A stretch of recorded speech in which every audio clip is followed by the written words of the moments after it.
Hi అండి. నమస్తే. నా పేరు శ్రీనివాసరాజు. నా మిత్రుడు సీడిరావు. మేము గత 10 సంవత్సరాలుగా ఏపీ స్టేట్ రిజిస్టర్డ్ జియాలజిస్టులుగా పనిచేస్తున్నామండి. గత ఈ 10 సంవత్సరాల నుండి మనకు దక్షిణ ఒరిస్సాలోని జిల్లాలైన మల్కాన్‌గిరి, కోరాపుట్, నవరంగపూర్, గంజాం, గజపతి, రాయగడ ఈ 6 జిల్లాలు ప్లస్ మన ఉత్తరాంధ్రలోని శ్రీకాకుళం, విజయనగరం, విశాఖపట్నం, మన్యం, పాడేరు, అనకాపల్లి 6 జిల్లాలు, మొత్తం 12 జిల్లాలు. జిల్లాల్లో కూడా గత 10 సంవత్సరాలుగా మేము గ్రౌండ్ వాటర్ సర్వే చేయడం జరుగుతుందండి. సో, అగ్రికల్చర్ పర్పస్‌గా మీరు ప్రాపరు జియాలజిస్టుల చేత సర్వే చేపించుకోవడం చాలా ఉత్తమం అండి. అంటే జియాలజిస్టులు అంటే ఎందుకు చెప్పాల్సొస్తుందంటే, మార్కెట్‌లో నాన్ జియాలజిస్టులు చాలా మంది ఉన్నారండి. ప్రాపర్ మిషన్స్ యూజ్ చేయట్లేదు. ఏదో డేటా ఇస్తున్నారు. సక్సెస్ అయితే సక్సెస్ అవుతుంది. ఫెయిల్ అయితే ఫెయిల్ అవుతుంది. సో, 1000, 2000కి కక్కుర్తిపడి రైతులు కూడా ఏంటంటే ఏదో సర్వే జరుగుతుంది కదా అని చెప్పేసి చేపించుకోవడం కూడా ఇది ఆనవాయితీగా జరుగుతుంది.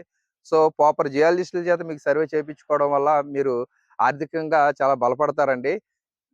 సో, ఫస్ట్ ఆఫ్ ఆల్ ఇది 3D లొకేటర్ అండి. మీకున్న ల్యాండ్ మొత్తం మీద ఇది జర్మన్ టెక్నాలజీ లాంగ్ రేంజర్. దీంతో మీకున్న ల్యాండ్ మొత్తం సర్వే చేయడం జరుగుతుందండి.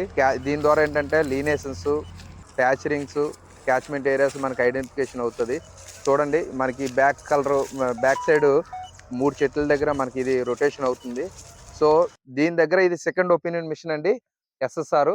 దీంతో ఏంటంటే లిథాలజీ తీసుకుంటామండి 500 ఫీట్ వరకు. ఈ లిథాలజీ అంటే మనకి చూడండి సేమ్ ప్లేస్‌లో జర్ర ఎక్కడైతే తిరిగిందో అదే ప్లేస్‌లో మనకి బ్యాక్ సైడ్ 3 తాటి చెట్లు కనిపిస్తున్నాయి కదా! సేమ్ ప్లేస్‌లో మనం 500 ఫీట్ వరకు లిథాలజీ తీసుకుంటామండి. దీని ద్వారా మనకేంటంటే depth, casing, outer casing, inner casing, water ఎంతొస్తుంది, అంగుళారా, 2 అంగుళాల, నెక్స్ట్ హెచ్‌పీ ఎంత పెట్టుకోవాలి, నెక్స్ట్ ఆ మోటార్ అనేది రోజుకి ఎన్ని గంటల పంపింగ్ అవుతుందని కూడా మనం ఈ 5 కూడా మనం ప్రాపర్‌గా డేటా ఇవ్వగలుగుతున్నామండి.